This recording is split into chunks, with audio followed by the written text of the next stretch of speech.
ሴትዮዋ የወርቤን ደሞዝ ስጪኝ ስላት ደሞዜን አልሰጥም ብላኝ እምቢ ብላኝ 500 ብር ከሰጠችኝ በኋላ እኔ ወደ ቢሮ ደወልኩላቸው። ወደ ቢሮ ስደውል ቢሮዎቹ ደግሞ ሁለተኛ በዚህ ስልክ እንዳትደውይ ብሎ ጆሮዬ ላይ ዘጉ።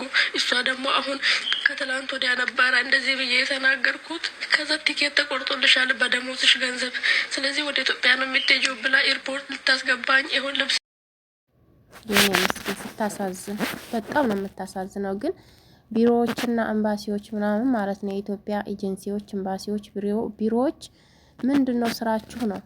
የራሳችሁን ዜጋ አንጥታችሁ ካልተቆጣጠራችሁ ምንድነው ታዲያ አንጥታችሁ የትም እየለቀቃችሁ? ሁለተኛ ትደውይብን እዚህ ስልክ ላይ ብለው ጆሮ ላይ ዘጉብኝ ነው የምትለው። ደግሞ ዜና አልሰጠችኝም እንዴ ልታረገኝ ነው ስትል እንግዲህ በራሷ በሰራችው ገንዘቧ የአየር ትኬት ቆርጣ ወደ ሀገሯ ልታሳፍራት። እሷ ደግሞ ድረሱልኝ እያለች ነው። አየር ትኬት ተቆረጠ፣ ኤርፖርት ታስገባችሽ። ምን መላለው ይሄ? እኮ ተስፋ ያለው አይመስልም። ምንም አማራጭ አሁን እዛ ውስጥ እያለሽ አንቺ ከኤርፖርት መጥፋት፣ እሷ ዘንገት ካለችላት እንደዚህ አይነት እድል ሲኖራችሁ ማለት ነው። የልጅቷ እንግዲህ የሚነግራት የለም። 2 ጊዜ ነው ቪዲዮ የሰራችው ድረሱልኝ እያለች ማለት ነው። በቃ መሄድ አልፈልግም ኢትዮጵያ ነው ያለችው። እንግዲህ የራሷ ችግር ይኖርባታል። ይሄ ስሜት ሁላችንንም ሊኖርብንና የደረሰብንም ሊኖር ይችላል። ስሜቱ ከባድ ነው። ማለትም እንኳን አይደለም እነዚህ ጠለብ በእነሱ እጅ ሆነው እነሱ በፍቃዳቸው የሚያሳፍሯቸው የሚሸኟቸው ወደ ሀገርና እኛ ህገ ወጦቹ ራሱ ቋሚ ስራ ላይ ሰርተን በቃ አንፈልግም ሂዱ ሲሉን እንዴት ነው ስሜቱ የሚሰማን? ድንጋጤው ማለት ነው ይሰማናል። በቃ ሌላ ስራ እናገኝ አይመስለንም። ብዙ ነገሮችን ውስጣችን ይጎዳል። አይደለም እንኳን እቺ እንግዲህ የሰው ልጅ ስደት የሚመጣው ለሰርቶ ሊለወጥ ሊቀየር ብዙ ነገሮች ሀሳብ ኖሮበት ብዙ ንብረቶችን አጥፍቶ ሸጦ ለውጦ ነው የሚመጣው ከሀገር ቤት። የሰው ዕዳ በብድር ሰርተው ሊሰጡ ብዙ ነገሮች ይኖራል።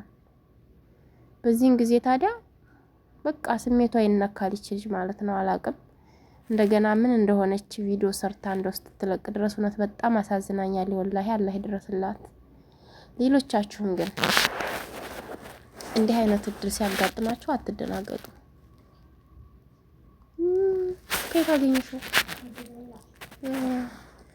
ረሳለሁ ያስቀመጥኩበት ሱብሃንአላህ። እና እንደዚህ አይነት እድል ሲገጥማችሁ አትደናገጡ እህቶቼ፣ ራሳችሁን ለአደጋ እንዳትጥሉ። ሁለተኛ ነገር ደግሞ ልክ አየር ትኬት ተቆርጦላችሁ ኤርፖርት ሲያስገባችሁ እነሱ ዘንጋ ሲሉላችሁ ማለት ነው ቦታ ካገኛችሁ ሹልክ ብላችሁ መጥፋት ነው በቃ። አገር መግባት ካልፈለጋችሁ መጥፋት ነው አማራጩ። እነሱ ዘንጋ ካሉላችሁ የመጥፋቱ እድል ካገኛችሁት ሽልክ ብላችሁ መጥፋት ነው። እቺ ልጅ አሁን በኮሜንት ጥፊ ኤርፖርት ሲያስገቡሽ አንቺ እንደምንም ብለሽ ጥፊ ምናምን ነበር የሚሏት። ደግማ ደግሞ ደጋግማ ሁለተኛ ቪዲዮ ነው እያለቀሰችም የለቀቀችው በዛው በደቂቃው ውስጥ። በቃ ይዋር ኤርፖርት ታስገባኝ ነው እያለች ታነበዋለች። እና በጣም ነው ስሜቱ ወላሂ ከብዳል። እኔ ቀላል አይደለም። እሷ እንግዲህ ያለባትን ጉዳይ የሚያውቅ የለም። እና አርዱኝ ድረሱልኝ እያለች ነበረ። ማንም የሚደርስላት የለም። በዚያን ሰዓት እንግዲህ ኤርፖርት ላይ ከወሰደቻት እነሱ ደግሞ የበረራዋ ሰዓት ሲቃረብ ነው የሚያወጧት ከቤት እንዳትጠፋባቸውም የሆነ ነገር እንትን እንዳይል ተንኮል ካሰቡ ልክ የበረራዋ ሰዓት ግማሽ ሰዓት ሲቀረው ወይ 1 ሰዓት ሲቀረው ነው ከቤት ይዘዋት የሚሄዱት። አይታወቅም እንዳጠፋብንም ብለው። በዚያን ሰዓት ግን ዘንጋ ብለውላችሁ ቦታ ካገኛችሁ ሽልክ ብላችሁ ወደ አንዱ ቦታ ጥፉ። በቃ ስውር ታላችሁባቸው ያገኙ።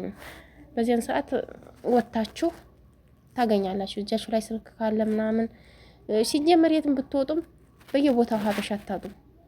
በቃ ምንም አትሆኑም። አገር ገብታችሁ የሰው ዕዳ ይኖራል። እኔ ብቻ ነኝ እንጃ። እኔ ስሜቱ ከባድ ነው። ያው እንግዲህ ታውቃላችሁ የምንወጣው ለመስራት ለመለወጥ ስለሆነ ድረስ ከብዳል። አላህ እንደው ደርሶላት እንጃ ምን እንደሆነች ደግሞ ድጋሚ ቪዲዮ ስትሰራ ኢንሻአላህ ይዤ እመጣለሁኝ። አላህም ደስታውን ያሰማን ማለት ነው። እቺ ልጅ እንደው በጣም ነው የምታሳዝነው ወላሂ። ሳታስበው እንደዚህ አድርገው ካሳፈሯት በጣም ነው የሚከብደው። ሁለተኛው ነገር ደግሞ አዲስ የምትመጡ ልጆች ሶብር የላችሁም። ለምን እንደው አላውቅም። ትዕግስት የላችሁም። ታገሱ። መታችሁ እኮ ልክ ከሀገር ስትመጡ እኮ ሁሉ ነገር አልጋ ባልጋ አይደለም። ቢሮ ልትቀመጡ ወንበር ላይ ልትቀመጡ አይደለም። እኔ እንጃ። አዲስ የምትመጡ ልጆች ግን ብዙ ጥቃትና ብዙ መከራ እየደረሰባችሁ ነው በራሳችሁ ጊዜ። እኛ ድሮ እንደዚህ ሚዲያ ስለሌለ ነው ላይ ጠንክረን እዚህ የደረስነው እስካሁን ድረስ የምንሰራው። ያኔም እንደዚህ ሚዲያ ቢኖር ኡን ነበር ለካ። ጠንክሩ፣ ልቅ ስሩ። የመጣችሁበትን ታውቁታላችሁ፣ ለምን እንደመጣችሁ። ታገሱ፣ ስራችሁን ስሩ። ደሞዝ ከሰጧችሁ፣ ምግብ ካልከለከሏችሁ፣ ስራ የሰው ልጅ አይገልም። አረፍ እያላችሁ ስሩ፣ ጠንክሩ። ደግሞ እያለ ስትላመዱ ስትሄዱ ሁሉ ነገር እየቀለለላችሁ ይመጣል ማለት ነው። በቃ እንዲሁ እንደከበደ አይቀርም። አዲስ ስትመጡ ሁሉ ነገር ጨለማ ነው የሚሆነው። ስለዚህ ጠንክሩና ስሩ፣ ተለወጡ። የመጣችሁበትን ሀሳባችሁን፣ አላማችሁን ግብ አስገቡ ማለት ነው። ዝም ብላችሁ በቃ እንደዚህ ነው ጨለማ ሲሆንባችሁ ሁሉ ነገር አትጨናነቁ። ውሰዱኝ። ቢሮዎችንም እያስመረራችሁ ነው፣ አትደውሉ የሚሏችሁ ለዛ ይሆናል። አንዳንድ ጊዜ በምኑም እያስቸገራችሁ